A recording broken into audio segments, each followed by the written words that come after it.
So my job is I am the director and dean of the Seattle Maritime Academy, which is part of Seattle Central College.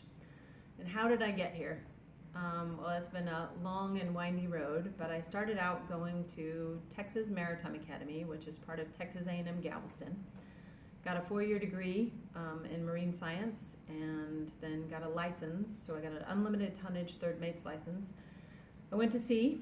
I sailed supply boats and tugboats and lived in the Marshall Islands for a few years doing Vietnam era landing crafts and driving all different kinds of boats, which was a great experience living in another country and driving boats.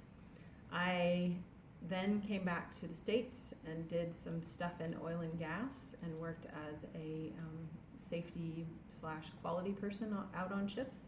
And then I ended up getting my dream job, which was working as a NOAA Corps officer for the National Oceanic and Atmospheric Administration. So my primary duties were to operate the vessels, and we were assigned to a ship for about 2.5 years, and then we'd have a land assignment. On my land assignment, I was what was called a scientific support coordinator. So I gave scientific support to the Coast Guard or the EPA to help them deal with oil spills.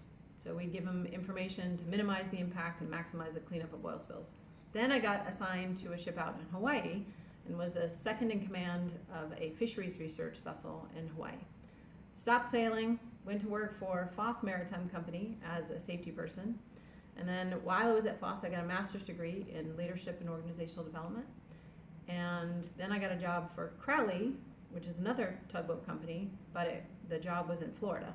And I did regulatory training for them. And then I knew living in Florida was not my thing, so I wanted to make it back to the Northwest. I spent a couple years doing leadership and organizational development outside the maritime industry and was doing great, but I was bored. So I came back to the maritime industry because it was a little more exciting and started working for a fishing company here in Seattle, doing safety again. And then this job that I'm in right now came open, and I thought I would apply, and it's used all of my skills from everything I've done.